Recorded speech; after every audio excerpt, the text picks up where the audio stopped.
ካለሁበት ቦታ ዱባይ፣ ከዱባይ ደግሞ እንትን ሳውዲ፣ ከሳውዲ ደግሞ ወደ ኢትዮጵያ ማለት ነው። በጣም ረጅም መንገድ ነው። በጣም ነው የሚያስቸግረው ማለት ነው። ተቆራራጭ መንገድ ነው። በጣም ድካም አለው። ምግብ የለው። ያው ለኪሎሽ ብለሽ ስለምትሄጂ ምግብ ምንም ነገር የለው። እኔ ሲሄድ ሰውየው አንድ ስንዱሽት ነው ያዞልኝ ተሰጠኝ። አንዳንዱ እንደውም አልተሰጠውም ማለት ነው። ውሃ ራሱ እኔ እንጃ ውሃ ራሱ ያለው አይመስለኝም። ብቻ ግን ለኪሎ በጣም አሪፍ ነው። እስከ 100 ኪሎ ማለት ነው ይዘሽ ትሄጃለሽ። አሰላሙ አለይኩም ወራህመቱላሂ ወበረካቱ። ውድና የተከበራችሁ ቤተሰቦቻችን እንዴት ናችሁ? ሰላም ናችሁ አላችሁ? ከኔ ጋር አልሐምዱሊላህ ሰላም ነኝ። እና እንዴት ናችሁ? እንዴት ከረማችሁ? ከኔ ጋር አልሐምዱሊላህ ሰላም ነኝ እላችኋለሁ። ላይክ፣ ሼር፣ ሰብስክራይብ አድርጉ አበረታቱን። ጀዛኩሙላህ ኸይር። እንግዲህ ማሻአላ ተባረከላህ ጥሩ እየሄደ ነው። በጣም ደስ ይላልላችኋለሁ። ያው ጠፍቼ ነበር በድጋሚ መጥቻለሁ ማለት ነው። እኔም ሙባረክም ጠፍተናል። ብቻ ያው ዩቲዩብ ነገር ይሁን እንትን ሚዝ ነገር አለው ማለት ነው። እሰራለሁ ትላላችሁ ነገ ወይ ዛሬ ተነገ ወዲያ እንደዚህ ትላላችሁ ማለት ነው። የመጣሁበት እንትን ኮሜንታችሁን አይቼ ነው መልስ መልሳለሁ ብዬ ቃል ገብቼ ነበር በኮሜንት በሰጡኝ ማለት ነው። አንደኛው ያው እንትን ስንት ኪሎ ይፈቀዳል እያለች ነበር እህቴ ማለት ነው። ኪሎ ስትሄጂ ማለት ነው የራስሽ አቆራረጥ ነው፣ የእንትንሽ ያሰርሽ አቆራረጥ ነው ማለት ነው። አሁን እኔ የሄድኩት በተቆራራጭ ነው። ምንድን ነው የሚባለው? ያው በሳውዲ መንገድ ሆኖ እሱ ደግሞ ለእነሱም ርካሽ ነው፣ ለአንቺም ደግሞ እስከ 100 ኪሎ ይፈቀድልሻል። እኔ አሁን 90 በእንትን ባየር 10 ኪሎ ያክል በእጄ ነው ያስኩት። ያው 100 ኪሎ ይዤ ሄጃለሁ ማለት ነው ወደ ኢትዮጵያ ማለት ነው።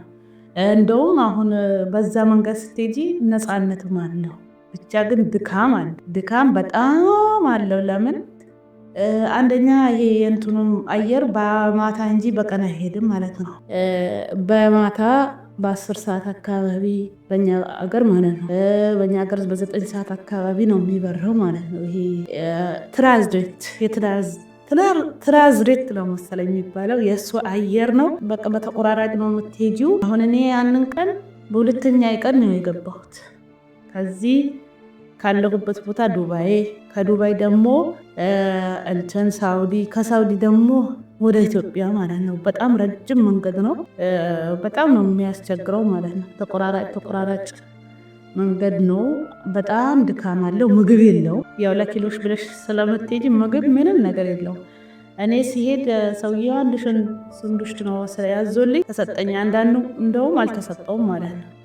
ውሃ ራሱ እኔ እንጃ ውሃ ራሱ ያለው አይመስለኝም። ብቻ ግን ለኪሎ በጣም አሪፍ ነው። እስከ 100 ኪሎ ማለት ነው ይዘሽ ትሄጃለሽ። ከዛ አይፈተሽም፣ ምን አይባልም በውስጡ ምን እንዳለበት። አሁን ብዙ ልጆች ማለት ነው እንትን ስልክ አይያዝም፣ የሆነ ነገር አይያዝም ምናምን ይላሉ። እንትን አይፈተሽም። በዛ መንገድ ስትሄጂ ማለት ምንም ነገር አይፈተሽም ስትሄዱ ማናችሁም ሆነ ማለት ነው። እና እንዳትሸወዱ። ለአንድ ቀን ድካም ብላችሁ ደግሞ በዛ መንገድ ብትሄዱ ደስ ይለኛል። ለምን? የአንድ ቀን ድካም ሀገራችሁን ስትገቡ ሊጠፋ ይችላል ማለት ነው። በእርግጥ እኔ እግሬ ነው ያበጠው የተቀመጥኩበት ማለት ነው። እግሬ በጣም ነው አብጦ የገባሁት ማለት ነው። እና እንቅስቃሴ ራሱ አልችልም ብዬ እየተቀመጥኩበት በጣም ረጅም መንገድ ነው። ቢያስደክምም ደግሞ ዘና ብላችሁ ነው የምትገቡት ማለት ነው። እንደው እኔ አሁን እንትኖች ሲኒዎቹን እንደዚህ የሚያስቀምጥ ብረት ነበረ ማለት ነው። ያንን ብረት በእጄ ይዤ ነበር። አንዳንዶቻችሁ ወርውሪው አየር ውስጥ አይገባም ሲሉ፣ አንዳንዶቻችሁ ደግሞ በእሺ ሸፍጂው እያሉኝ ምን እያሉኝ ወሰድኩት። ሀገሬን አገባሁት ማለት ነው። ሲኒዎች የሚቀመጡበት የለ እንደዚህ ለጌጥ የሚደረድሩበት ማለት ነው። እሱ ብረት ነበር። ያ ብረት እኔ ደግሞ እሱን ከጣልኩት እንዴት ነው ሲኖችን ማስቀምጥ ብዬ በእጄ ይዤ በእንትን በሻንጣ ላስገባው እንትን ሻንጣዎችን ይቀድብኛል። ስለዚህ አማራጭ ያለኝ አማራጭ በእጄ ማንጠልጠል ነበረ። በእጄ ይዤ ነው የገባሁት። ምንም ነገር የሚያስቸግር የለም። ትራንዚት መንገድ እንትን ካላችሁ ያው በእንትን መንገድ ማለት ነው በሳውዲ መንገድ ከሄዳችሁ እስከ 100 ኪሎ ይፈቀድላችኋል። ይሄንን አውጪ ይሄንን ጣይ አይባልም። ኪሎ እንኳን ትንሽ ቢበዛባችሁ አስተያየት አድርገው ነው የሚሸኛችሁ ማለት ነው። እንደዚህ ምናምን ይሄን ለምን እንደዚህ ያደረግሽ ይሄን ለምን እንደዚህ ያደረግሽ የሚባል ነገር አላየሁም። እንግዲህ እኔ እንጃ ሌሎቹ እኔ ምንም ነገር አልገጠመኝም እላችኋለሁ። ሌላው ደግሞ ጥያቄ ምን ነበር አጠቃልዬ በዚህ ልንገራችሁ ብዬ ነው። ሁለተኛው ደግሞ ሲመጣ ስትመጪ ስንት ኪሎ ያሽ የሚል ነው። እሱም ደግሞ ስመጣ ደግሞ እንትን እስከ 30 ኪሎ ተፈቅዶ መጥቻለሁ ማለት ነው። ሌላውን እኔ እንጃ፣ እኔ እስከ 30 ኪሎ ይዤ መጥቻለሁ ማለት ነው። ሲሄድ እስከ 100 በእንትኑ ማለት ነው። በአራቱ ሻንጣ 20 ኪሎ፣ ይህ 23 22 በአራት ሻንጣ ነው። አንድ ትልቅ አይፈቀድም፣ ትልልቅ አይፈቀድም። 23 በነገራችን ላይ የመሄጃው ማለት ነው። የረሳሁት ነገር የመሄጃው 23 ወይም ደግሞ 22 አድርጋችሁ በእጃችሁ ደግሞ 7 ይሁን 10 ይሁን ያልፋል። ስልክ ደግሞ እስከፈለጋችሁ ድረስ ሊፈትሻችሁ ይገባል። እናም ደግሞ ምንም ነገር እኔ ቢላ ምናምን ልክ እንደ ካርጎ ማለት ነው ምንም ነገር ሳይቀርኝ አንድም ነገር ሳይጣልብኝ ሳይፈተሽብኝ በዚህ አረጋግጬ ነው የሄድኩት ከዚህ ሲሄድ ማለት ነው። እና ገብቻለሁ። ስመጣ ደግሞ 30 ኪሎ አክል 7 ኪሎ ተፈቅዶልኝ በእንትን በሻንጣ ደግሞ 30 ኪሎ አክል ይዤ መጥቻለሁ። ያው ያን አክል እንትን አላልኩም፣ አልሞላ ያስጠረጥር ነበር፣ ግን እኔ ያለካውትም ይዤ በሰላም ገብቻለሁ። እና ችግር የለውም። በዚህ በሳውዲ መንገድ ሂዱ ነው ሙላችሁ።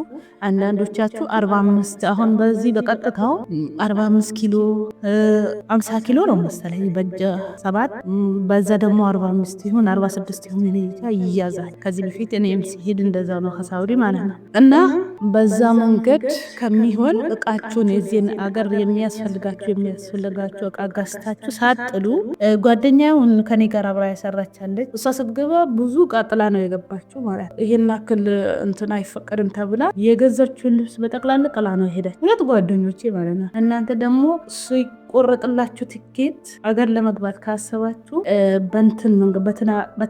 በሳውዲ መንገድ ቁረጡልኝ። ይሄ ትራንዝሌት ነው የሚባለው አያዝልኝ። በሳውዲ መንገድ ቁረጡልኝ ብላችሁ ሂዱ እላችኋለሁ። ግቡ በሰላም ማለት ነው። እና ገብታችሁ ደግሞ እንደኔ ተቀልቅላችሁ መምጣት ሳይሆን ፍቅራችሁን ኑሯችሁን አጣጥማችሁ ኑሩ። እና እንደዛ ነው እላችኋለሁ። አበረታቱን። ላይክ፣ ሼር፣ ሰብስክራይብ አድርጉን። በጣም ደስ ይላል ፍቅራችሁን። ልጄ ራሱ በጣም ተደስቷል። ማሻላ ተባረከላ። ጀዛኩም አላህ ኸይር። ሌሎችም ደግሞ እናመሰግናለን ከጎናችን ስለሆናችሁ ሀሳብ አስተያየታችሁን ስለምትሰጡን ማለት ነው። እኛም ደግሞ የእናንተን ሀሳብ አስተያየት አይተን ሰምተን ተሻሽለን ለመምጣት እንሞክራለን። ኢንሻአላህ ደግሞ ትልቅ ደረጃ ደርሰን በእርግጥ እኔ ነበረኝ ዩቲዩብ የሆነች ልጅም ዩቲዩብ አልነበረሽም ወይ ማቅሽ ትመስልኛለሽ ስትል ነበር በኮሜንት። አዎ ታውቂኛለሽ እስከ 30